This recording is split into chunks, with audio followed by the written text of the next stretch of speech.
Halo teman-teman, Assalamualaikum warahmatullahi wabarakatuh. Kembali lagi dengan saya untuk membahas lagi tentang analisis aktivitas operasi, di mana untuk pertemuan sekarang kita akan membahas tentang analisis earning per share dan kenapa sih kita harus menghitung earning per share. Nah, EPS sendiri manfaatnya atau perannya sendiri adalah kita bisa mengukur kinerja dan profitabilitas dari perusahaan sendiri. Makanya penting sekali selain pada saat kita punya bisnis yang sudah besar, yang sudah go public, pasti kan kita membeli saham ya, atau makanya kita harus, kalau kita sudah punya perusahaan yang go public, kemudian kita punya saham, kita perlu melakukan analisis analisis EPS atau earning per share atau laba per saham. Nah, kaitannya di laporan laba rugi sendiri ini itu berkaitan dengan struktur modal. Nah, struktur modal sendiri ini adalah struktur modal yang sederhana maupun yang kompleks. Dimana kalau struktur modal yang sederhana sendiri dia hanya berkaitan dengan saham, kemudian dividen preference. Nah, rumusnya sendiri untuk menghitung laba per saham dasar yaitu adalah laba bersih dikurangin dividen saham preference dibagi dengan rata-rata tertimbang saham biasa. Itu untuk menghitung rumus struktur modal sederhana. Kemudian juga ada struktur modal kompleks, di mana kalau struktur modal kompleks sendiri ini dia sudah berkaitan juga dengan opsi ataupun waran ataupun dilusi dari efek yang dikonversi terhadap laba. Nah, rumusnya sendiri adalah laba bersih dikurangin dividen saham preference dibagi rata-rata tertimbang saham biasa, kemudian dibagi juga kemudian ada dampak dilusi opsi dan waran terhadap laba, kemudian dampak dilusi efek yang dapat dikonversi terhadap laba. Nah, kita langsung aja ya ke contohnya biar teman-teman lebih paham juga.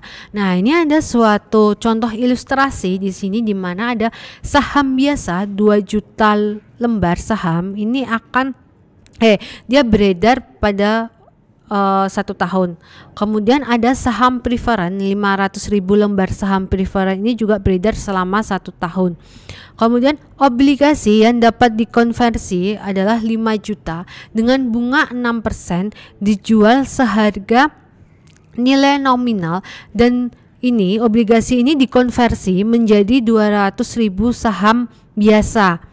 Kemudian opsi saham karyawan, opsi untuk membelinya adalah 100.000 saham dengan harga 300.000 telah berlaku selama 1 tahun.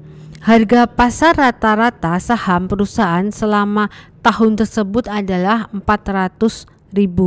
Kemudian diketahui juga laba bersihnya 15 juta, kemudian dividen saham preferennya 5 juta, kemudian di sini tarif pajak marginalnya adalah 35%. Nah, ini diminta teman-teman untuk menghitung berapa laba per lembar sahamnya, kemudian laba per lembar saham dilusian.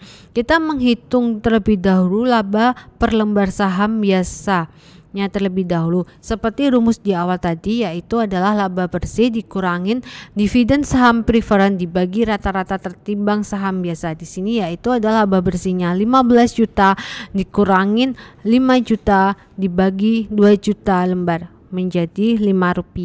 Itu untuk laba per lembar saham dasarnya. Kemudian kita akan menghitung laba per lembar saham dilusian. Nah, di sini saham yang dibeli kita harus menghitung dulu berapa kenaikan bersih sahamnya. Caranya adalah tadi kan diketahui bahwa saham yang dibeli saat eksekusi opsi oleh karyawan itu kan 100 lembar. Kemudian harga eksekusinya itu adalah 300.000, kemudian kas masuk dari eksekusinya adalah berarti 100.000 dikalikan 300 lembar yaitu adalah 30 juta. Kemudian harga saham biasa rata-ratanya adalah 400.000, kemudian saham yang dibeli kembali dengan kas masuk dari eksekusi adalah 75.000, kemudian kenaikan bersihnya makanya adalah 100.000 dikurangi 75.000, yaitu adalah 25.000. Nah, setelah kita tahu berapa kenaikan bersih sahamnya, tapi jika hasilnya nanti ini negatif maka nanti juga mengurangi ya, tapi kalau positif nanti akan menambah. Nah, laba per saham dilusiannya caranya adalah 15.000 tadi dikurangin dividen preferennya 5 juta, kemudian tadi ditambah obligasi yang bisa dikonversi tadi kan 5 juta ini obligasinya, dikalikan bunganya adalah 6% dikali 1 min 0,35. 0,35 nya ini adalah diketahui tadi tarif pajak marginalnya dibagi dengan 2 juta rata-rata tertimbangnya saham biasa tadi, kemudian 200.000 ditambah 25.000 maka hasilnya adalah 4,58. Itu untuk hasil dari laba per lembar saham dilusian. Nah, kemudian apa sih dalam menghitung EPS sendiri, kita pasti akan ada hambatan atau kendalanya. Perhitungan EPS dasar itu mengabaikan dampak dilusi potensi dari opsi dan waran. Kemudian perlakuan yang tidak konsisten terhadap beberapa efek yang diperlakukan sebagai saham biasa dalam perhitungan EPS. Sementara efek ini itu tidak dimasukkan sebagai bagian dari ekuitas pemegang saham. Kemudian dampak dilusi opsi dan barang sendiri tergantung dari harga saham perusahaan. Nah, itu adalah beberapa kendala dalam melakukan analisis EPS. Nah, oke teman-teman, untuk pertemuan siang ini yang membahas tentang analisis EPS sampai di sini dulu. Di pertemuan selanjutnya nanti kita akan membahas tentang analisis analisis aktivitas di arus kas. Nah, oke teman-teman, tetap semangat belajar. Selamat siang. Wassalamualaikum warahmatullahi wabarakatuh.